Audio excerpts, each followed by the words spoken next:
Delhi liquor scam కేసులో bail పిటిషన్పై తీర్పు ఈ నెల 6కు వాయిదా వేశారు special court judge Kaveri Baweja. CBI కేసులో బెయిల్ మంజూరు చేయాలని పిటిషన్ వేశారు ఎమ్మెల్సీ కవిత దర్యాప్తును ప్రభావితం చేయగలుగుతారని బెయిల్ ఇవ్వొద్దని కోర్టును కోరారు సీబీఐ అధికారులు.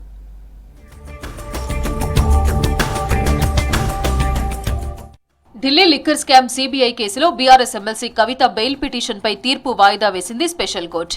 ఈడీ, సీబీఐ రెండు కేసుల్లోనూ బెయిల్ పిటిషన్పై తీర్పును ఈ నెల 6కు వాయిదా వేశారు special court judge Kaveri Baweja.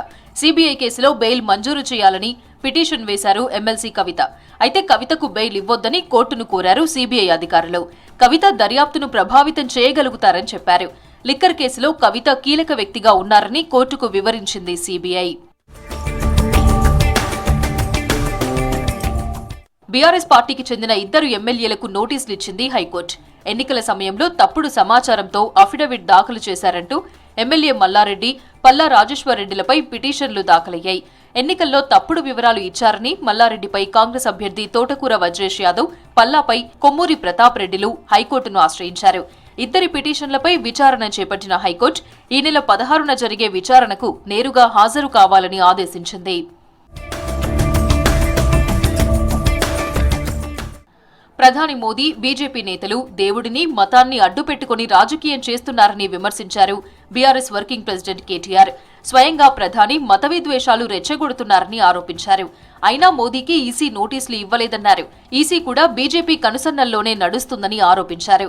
ఎన్నికల ప్రచారంలో కేసీఆర్ కు వస్తున్న స్పందనకు భయపడే నిషేధం విధించారని ఫైర్ అయ్యారు కేటీఆర్. ఈ రాష్ట్ర ముఖ్యమంత్రి కేసీఆర్ తల తెగ్గోయండి, ఇట్లాంటి మాటలు కూడా ఈ ముఖ్యమంత్రి మాట్లాడిన మాట ఇవేవి కూడా ఎలక్షన్ కమిషన్కు కనబడదు. ఇవేమో ప్రవచనాలు, సూక్తులు, సుభాషితాలు.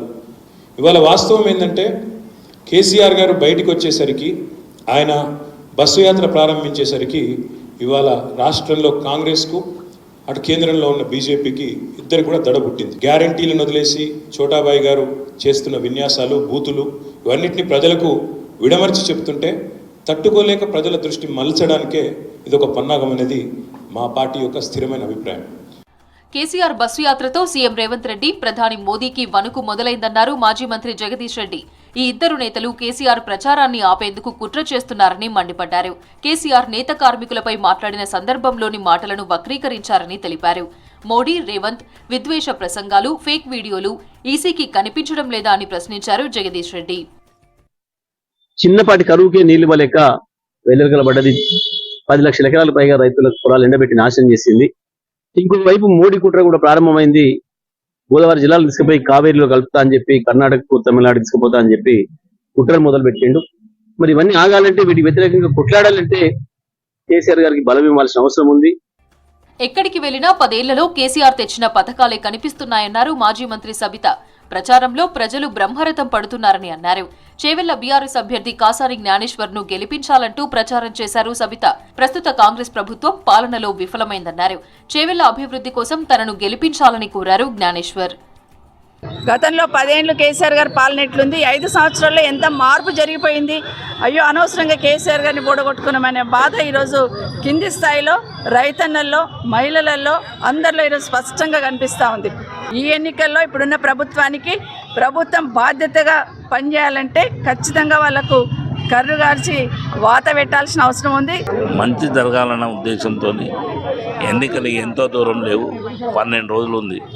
తప్పకుండా ఉదయంలోనే లేచి 13వ తారీఖు ఉదయంనే మరి అందరూ మీతో పాటు, కార్యకర్తలతో పాటు పబ్లిక్ని తీసుకెళ్ళి కారు గుర్తుపై ఓటేసి మమ్మల్ని ఆశీర్వదించవలసిందిగా ప్రార్థిస్తున్నాను. కరీంనగర్ టవర్ సర్కిల్లో ఇంటింటి ప్రచారం చేశారు బీఆర్ఎస్ అభ్యర్థి వినోద్ కుమార్. మాజీ మంత్రి గంగుల కమలాకర్ ఎంపీ ఎలక్షన్స్ లో బీఆర్ఎస్ కు ఛాన్స్ ఇవ్వాలని కోరారు.